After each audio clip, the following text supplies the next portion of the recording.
The Village with No Name.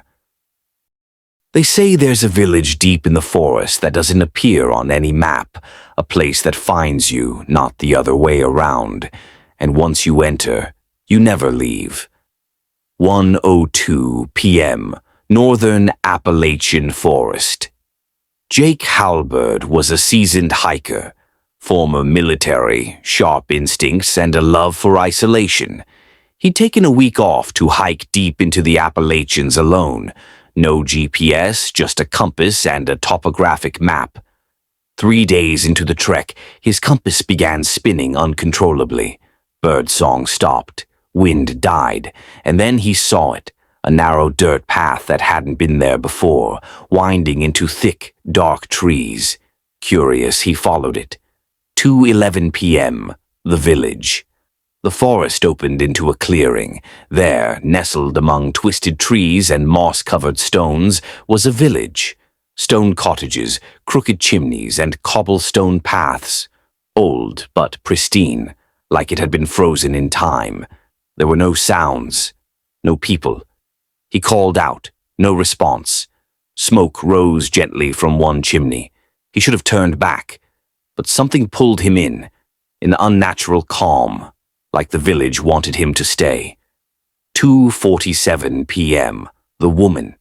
He walked to the center where a woman in an old-fashioned dress stood by a well.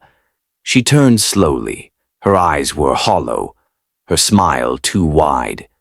"You've come home," she said. "I'm just passing through," Jake replied. She tilted her head. "No one ever just passes through." Suddenly he heard laughter, children. But when he turned, no one was there. When he looked back, the woman was gone. 3:30 p.m., trying to leave. Jake decided to leave, unease crawling up his spine. He walked back the way he came, but the path was gone.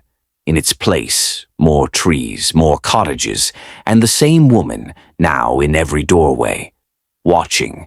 He began to run. But the village changed. The layout twisted. Paths looped back to where he started. No matter which way he turned, he ended up at the well. He screamed, "What do you want?" The wind whispered, "A soul. One more." 4:12 p.m. The truth. He found a journal inside one of the cottages. Dust-covered but legible. They call it the Village with No Name. It traps travelers, devours them slowly. The villagers you see are the ones it has already claimed. Jake dropped the book, heart racing. Then he saw his reflection in the cracked window. His eyes were turning gray.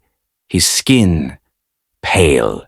6 p.m., the final hour. He tried to light a fire, tried to scream, to cut his way through the woods.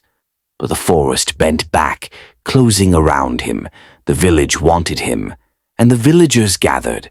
They stood in a circle, silent, staring, their faces twisted with sorrow. In the center, the woman raised her hand and whispered, "Now, you are part of us." Darkness fell. The next day, a new hiker entered the forest. He never returned. But a new villager now stands by the well, smiling too wide, eyes empty. Jake Halberd. They say the village feeds on lost souls.